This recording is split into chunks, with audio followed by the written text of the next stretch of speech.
Olá, senhoras e senhores, estimados discentes. Vamos continuando com a nossa disciplina de modernização da gestão pública e agora estudando sobre as novas funções da administração voltadas à administração pública. Neste capítulo, nós abordaremos a questão do empreendedorismo e analisaremos de que forma a inovação pode se fazer presente na gestão pública.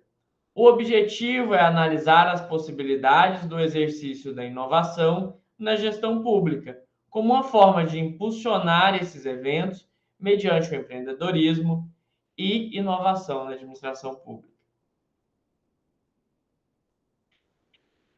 E o que é o empreendedorismo? De forma ampla, o empreendedorismo é a capacidade de identificar oportunidades, criar e gerir algo novo ou inovador, assumindo riscos calculados para alcançar objetivos, seja na criação de um negócio, projeto ou iniciativa. Envolve criatividade, visão estratégica, habilidades de gestão e disposição para enfrentar desafios. Na gestão pública, refere-se à aplicação de princípios empreendedores e inovadores no setor público, visando melhorar a eficiência, a prestação de serviços e a resolução de problemas sociais. Envolve a adoção de abordagens criativas, flexíveis e colaborativas para enfrentar desafios, promover mudanças positivas e criar valor para a comunidade, utilizando recursos de forma eficaz e buscando soluções inovadoras para questões públicas. Então, nas novas formas de administração, nós temos o próprio Estado buscando aplicar inovação e empreendedorismo junto à administração. E aí nós temos a inter-relação empreendedorismo e inovação. O termo empreendedorismo está intrinsecamente ligado à inovação. Schumpeter propôs em 82 que empreender é sinônimo de inovar. E aí também tem uma expressão que é muito utilizada na inovação e no comércio como um todo, que é a disrupção. Uma tecnologia disruptiva, metodologias disruptivas.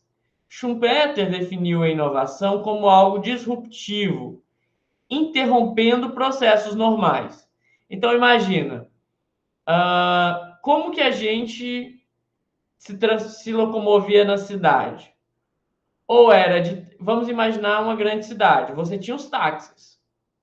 Hoje, a gente tem o Uber, a gente chama um serviço de aplicativo para nos atender. Como que a gente pedia comida? Tinha que ligar no restaurante e pedir para mandar entregar. Hoje tem um aplicativo que a gente olha o catálogo todo lá e escolhe o que quer e manda tudo para casa da gente. A gente já faz o pagamento pelo próprio aplicativo. Então, assim, a gente vinha numa trajetória e mudou completamente. Isso foi o quê? Uma disrupção. Então, foi uma transformação daquele processo que vinha acontecendo. Impacto e aplicabilidade. O processo empreendedor resulta em inovação, em serviços, produtos, processos, mercados. Esses processos implicam em mudança, rompendo com formas tradicionais e inaugurando novas abordagens. O empreendedorismo também se aplica às esferas públicas e privadas, interligando-as. A inovação permeia diferentes setores, inaugurando novos ciclos de gestão e serviço. Então, sempre que a gente está pensando em inovação no serviço público, a gente tem que ter esse conceito e essa visão do processo de empreendedorismo, do processo de transformação. Esse processo de transformação que nós vamos ver pode ser feito tanto com participação da sociedade civil organizada, quanto pelos próprios agentes públicos, sejam servidores, sejam agentes políticos, sejam pessoas que ocupam cargos em comissão, pessoas contratadas, todas são pessoas que vão promover o empreendedorismo e essa mudança de processos para a inovação no serviço público. No setor público, não só no serviço público. Características de uma gestão inovadora e empreendedora: criatividade, planejamento estratégico, interdisciplinaridade, dialogicidade com processos comunicativos, capacidade de ouvir e conciliar, vontade constante de aprender, análise de riscos, conciliar horizontalidade do planejamento com a hierarquia flexível na execução de estratégias. Então, veja, para a gente mudar, para a gente transformar a administração, os métodos de gestão, nós precisamos disso. Criatividade. Como que a gente pensa novas formas de fazer? O que a gente pode mudar para impactar positivamente? Fazer um planejamento estratégico. Como que nós vamos chegar aonde nós desejamos? Com a interdisciplinaridade, nós não trabalhamos sozinhos. Então, é aquele. Imagina o pessoal da TI, tá ali pensando, eu tenho que montar um site. Mas e o pessoal que está usando? Como que será? Será que eles não têm alguma ideia? Algo que eles queiram acrescentar? Então, a gente nunca trabalha sozinho para inovar. A gente trabalha com outros parceiros, principalmente com ideias diferentes e visões de mundo diferentes, para agregar nesse processo de inovação. Capacidade de ouvir e conciliar, porque a gente está sempre lidando com pessoas que têm, muitas vezes, visões de mundo completamente diferentes das nossas, e analisar os riscos, porque inovação envolve mudança. Mudança também traz novos riscos, porque nós estamos navegando por águas que a gente não sabe o que pode ter ali. Então, também temos que observar esses detalhes. Também temos formação periódica e permanente de equipes. Então, por isso que são sempre oferecidos cursos para os servidores, para as equipes, para que elas estejam sempre antenadas e articuladas com aquilo que está acontecendo no mundo. Capacidade de estudo e análise da área de atuação. Transparência, accountability e compliance. Então, cada vez mais, aqui a gente está falando em compliance, cada vez mais tem que ser observado as regras do jogo. Como que a gente inova e observa aquilo que tem que ser seguido. No serviço público, e eu vou falar como alguém do direito, existe uma regra entre o setor público e o setor privado. No setor público, a gente faz aquilo que a lei manda. No setor privado, a gente faz aquilo que a lei não proíbe, certo?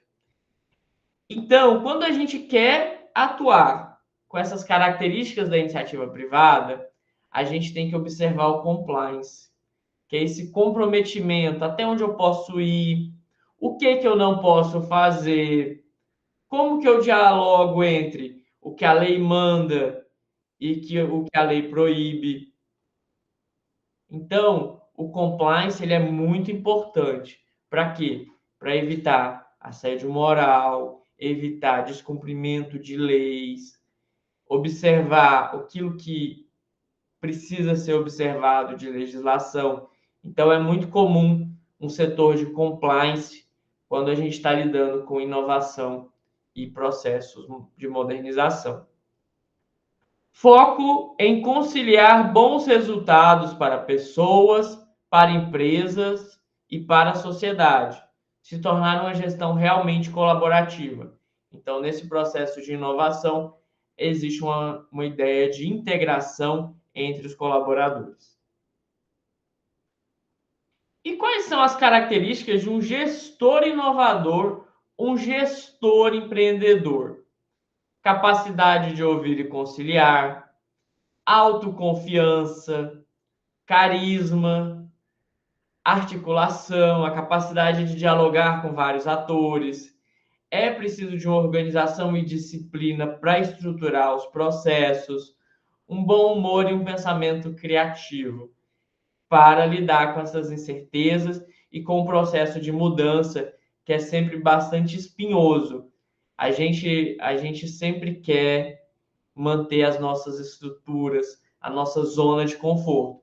E como a inovação envolve sair da zona de conforto, a gente tem que estar sempre preparado para essas perspectivas.